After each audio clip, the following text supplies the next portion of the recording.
Hi everyone, Miss Katherine here from Erin Public Library, back for another session of Not So Scary Stories.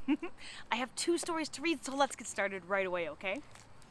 Our first book is called FRANKENSLIME by Joy Keller and Ashley Belote, and this is read with permission from Macmillan. Whoa, look at all those cool things! Lights and vials and pipes. FRANKENSLIME by Joy Keller and Ashley Belote. Victoria Franken was a slime scientist. Her curiosity about slime was sparked when she stumbled upon a video of the slime making process. Inspired by her research, Victoria scoured the house for materials and set up a lab. Igor, fetch me my tools. Her early slime making attempts were simple, yet satisfying. Smooth, stretchy, but it wasn't long before Victoria grew bored. She daydreamed about new slimes that had never been imagined. Igor, we must experiment! Most of her slimes turned out to be, well, not so slimy. This didn't deter Victoria Franken. She took notes on every failed batch. She changed her approach. She tried again and again and again until she created slimes that were truly amazing. Rainbow cloud slime, intergalactic space slime, glow-in-the-dark zombie slime. Soon, people took note of her work. They dubbed her the Queen of Slime and lined up to get their hands on her latest concoctions. Well, look, she has a slime stamp. Invisible slime free. Oh, if you can find it. Tricky, tricky. One night, an idea struck her. She sprang from bed and gathered her materials. Igor, to the attic!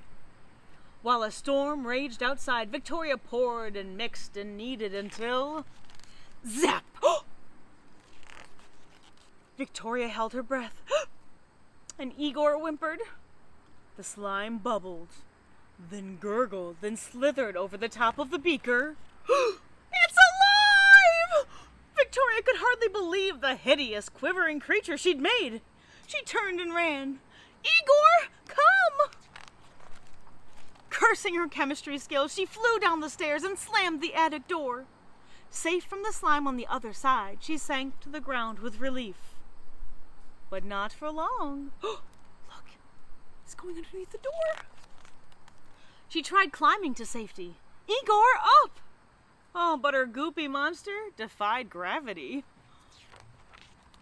On the run once more, she took refuge under the covers of her bed. Igor, play dead. But her terrifying creation couldn't be deceived. Victoria was cornered.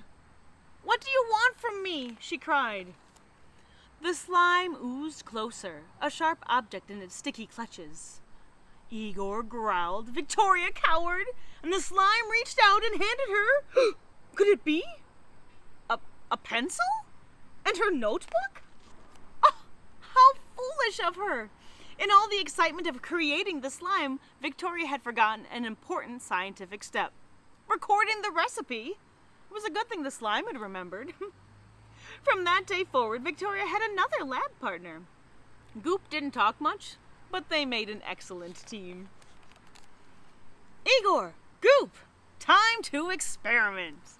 And look at the back of this book. There's also a recipe for cloud slime.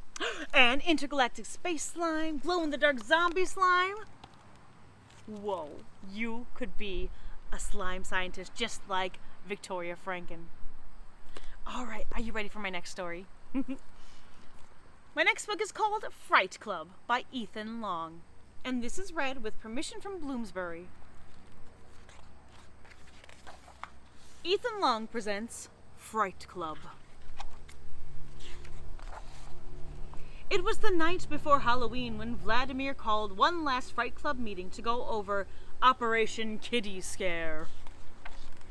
Quiet, everyone, quiet! We have a lot to do. The 3 traits of highly successful monsters. 1, ghoulish faces. 2, scary moves. And 3, chilling sounds. Suddenly, there was a knock, knock, knock at the door. Vladimir peered out the peephole. Oh, look! An adorable little bunny! The bunny had no time for small talk. May I join Fright Club? You? In Fright Club? That is such a cute idea. But I'm afraid Fright Club is for monsters only. Now shoo. And the bunny hopped away. Vladimir got back to business. Now where were we? Oh yes, who's been practicing their ghoulish faces? Ooh, me. Ooh, me. Blah, blah, went Victoria. Went Sandy. Wazza, went Fran. Vladimir just shook his head. Those faces wouldn't scare a daddy longlegs. Why haven't you been practicing? Well, I've been practicing. And everyone gathered around Mumford. 1, 2, 3. Pop. Boring. Oh boy. Then there was another knock at the door. What do you want? My name is Frances Fox, public attorney. My client states that you denied her inclusion in your so-called Fright Club. Well, that's because Fright Club is for monsters only. Why? Because only monsters are frightening? Of course, that's exactly why. Goodbye. Slam. Oh boy. Vladimir tried to refocus. Okay, does anyone have any scary moves? Ooh, me. And the monsters definitely had some scary moves, but not in the way Vladimir had hoped. Look at that, they're all dancing. That's not the kind of moves he meant.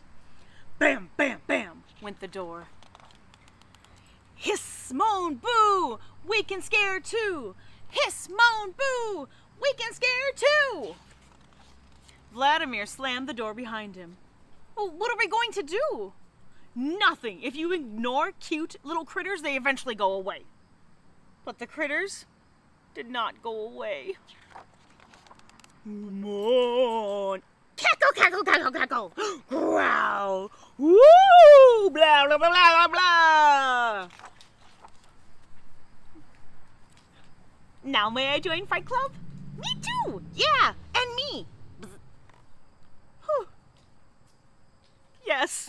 Yes. Turns out, not only monsters can make ghoulish faces, scary moves, and chilling sounds. And when it comes to scaring, the more the merrier. So when Halloween arrived, Fright Club was ready. Vladimir was sure that Operation Kitty Scare wouldn't be just good, it would be scary good. That was Fright Club by Ethan Long. Thank you so much for joining me for another round of Not So Scary Stories. If you liked these books or the books we read last time or any time, or just want more scary stories that aren't too scary, stop by the library and I'd be happy to help you find oodles and oodles of books for you and your entire family. So, in the meantime, until I see you again, remember to wash your hands, stay safe, stay happy, stay healthy, and I'll see you at the library. Bye, everyone. Have a good day. Bye.